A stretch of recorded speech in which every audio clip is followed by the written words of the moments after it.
अब आज मैं आपको इंटरव्यू में कर रहा हूँ। आद्य शंकराचार्य ने एक बहुत बड़ी गलती की। ब्रह्म सूत्र में अपशूद्राधिकरण नामक भाष्य लिख दिया, उसमें शूद्रों की बड़ी निंदा की जी कि वेद सुनने पर उनको गर्म शीशे से उनके कान में डाल दिया जाए। ये सब बातें अब अच्छी नहीं लग रही, और पहले अच्छी लगती थी।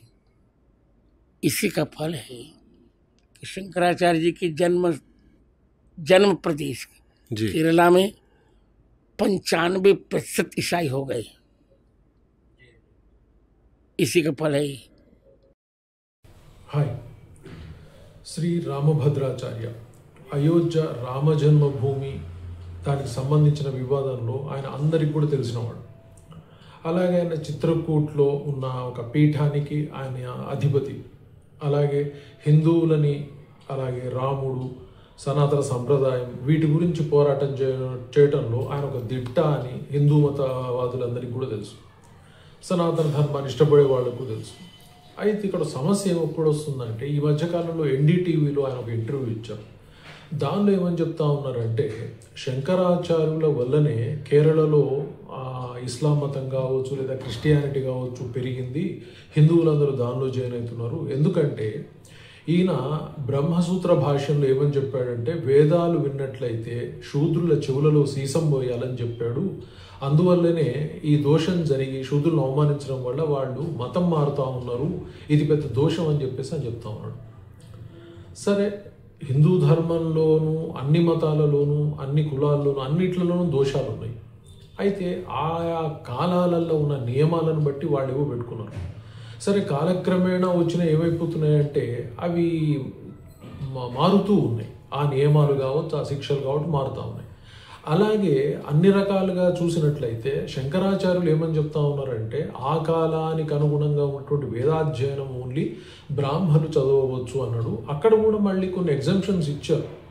అంతే తప్పితే ప్రత్యక్షంగా ఆయన శిక్షలు ఇవ్వాలని ఆయనే ఎక్కడ కూడా చెప్పినట్టుగా లేదు. అలాగే శిక్షల గురించి ఉంది. ఎక్కడ ఉంది అంటే గౌతమ స్మృతిలోనూ ఉంది, పరాశర స్మృతిలోనూ ఉంది. సో ఇలాంటి స్మృతులు శాస్త్రాల్లో కొన్ని చోట్ల మెన్షన్ చేయడం జరిగింది. ఎందుకంటే ఆ కాలంలో ప్రత్యేకంగా ఏమంటుందని చతుర్వర్ణ వ్యవస్థని ఎస్టాబ్లిష్ చేశారు. దాన్ని ఫాలో అయ్యి మాత్రమే వ్యక్తులు జీవించాలని నియమాలు చెప్పారు. ఒక నియమాన్ని తప్పి ప్రవర్తిస్తే సమాజం చెడుదారిలో వెళ్తుంది, దానివల్ల సమాజం భ్రష్టత్వాన్ని పొందుతుంది, చెడు మార్గాన్ని పొందుతుంది అని చెప్పేసి అప్పుడు భయపెట్టడానికి కాను కొన్ని నియమాలను పెట్టారు. అయితే అది శంకరులు చెప్పారు అని చెప్పడం అనేది ఒక తప్పుడు వాదన. శాస్త్రంలో చెప్పబడింది, కాకపోతే శంకరులు అన్నారు దానివల్లనే క్రిస్టియానిటీ పోయింది అంటే, క్రిస్టియానిటీ అంటే ఇప్పుడు మహమ్మద్ గజని సోమనాథ్ని ఆక్యుపై చేసుకుని శంకరాచార్యులు ఇన్వైట్ చేసిర్రా, లేదా బ్రిటిష్ వాళ్ళని ఇండియాలోకి రమ్మని చెప్పేసి శంకరాచార్యులు ఇన్వైట్ చేసిండా? సో డెఫినెట్గా వీళ్ళందరూ ఏమైపోయింది అంటే, విష్ణు భగవానుడు ఒక దేవుడు, శంకర భగవానుడు ఒక దేవుడు. శంకరులు చెప్పారు కాబట్టి అద్వైత భావన సరి అయింది కాదని వైష్ణవుల వాదన, వైష్ణవులు చెప్పిన విశిష్టాద్వైతం సరి అయింది కాదని వీళ్ళ వాదన. సో వీళ్ళు ఈ సంప్రదాయాలను కాపాడుకోవడానికి గాను శంకర సంప్రదాయం వాళ్ళు చాలా తక్కువగా వైష్ణవ సంప్రదాయాన్ని విమర్శిస్తారు. కానీ వైష్ణవ సంప్రదాయంలో ఉన్నటువంటి చాలామంది పీఠాధిపతులు, స్వామీజీలు ఈ అద్వైత సిద్ధాంతాన్ని విమర్శిస్తూ ఉన్నారు. ఈ విమర్శ ఎంతవరకు వచ్చిందంటే, సనాతన ధర్మాన్ని తమకు తాము అవమానించుకునే పరంగా వీళ్ళు తయారైపోయారు. అంటే వీళ్ళకి తరతమ భేదాలు లేకుండా ఇతర మతాల్లో ఉన్న దోషాలు చూపించే బదులు మన మతంలో అంటే సనాతన ధర్మంలో ఉన్నటువంటి లోపాలను చూపించి పరమతాల చేతికి ఒక ఆయుధాన్ని ఇస్తూ ఉన్నారు. వాళ్ళు ఈరోజు సనాతన ధర్మాన్ని అవమానిస్తున్నారు అంటే ఎందుకు అవమానించరు? ఇంకా ఎందుకంటే కొన్ని లక్షల సంవత్సరాల, కోట్ల సంవత్సరాల కాలం నుంచి సనాతన ధర్మం ఉంది. అంటే ఒరిజినల్గా చెప్పాలంటే ఎల్లప్పుడూ ఉన్నటువంటిది ఒకటి, సృష్టి ఉన్నప్పటి నుంచి ఉన్నటువంటి ఒక ధర్మం సనాతన ధర్మం.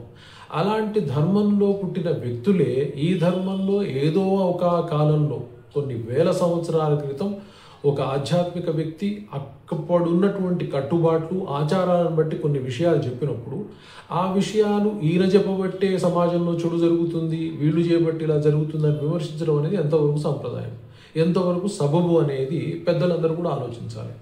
అలాగే ఓకే, విమర్శించాలి అనుకుంటే ఇంకా మన మతాల గురించి, సనాతన ధర్మం గురించి, ఇతర మతాల గురించి మాట్లాడాల్సిన అవసరం లేదు. ఎందుకంటే అందరిలో చెడు ఉంది, ఇక తిట్టుకోవడమే.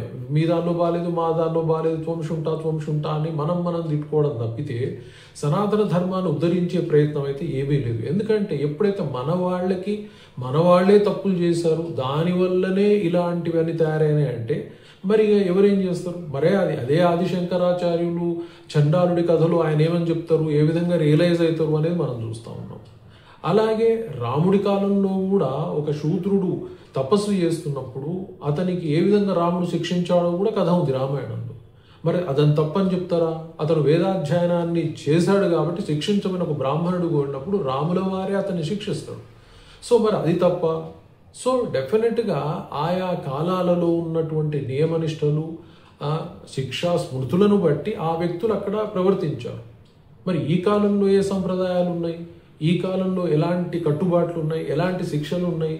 అసలు కట్టుబాట్లు అంటూ, శిక్షలు అంటూ, ప్రభుత్వాలు అంటూ, పరిపాలన అంటూ ఏమైనా ఉన్నదా? ఎవరి కళ్ళు మూసుకొని ప్రవర్తిస్తూ వెళ్తా ఉన్నారు తప్పితే ఎక్కడ ధర్మము, న్యాయము, చట్టము ఏది కూడా ఎవరు ఫాలో అవుతున్నట్టు కనిపించదు. నటిస్తున్నారు అందరు తప్పితే చేస్తున్న వాళ్ళు, అనుకరిస్తున్న వాళ్ళు అయితే లేరు.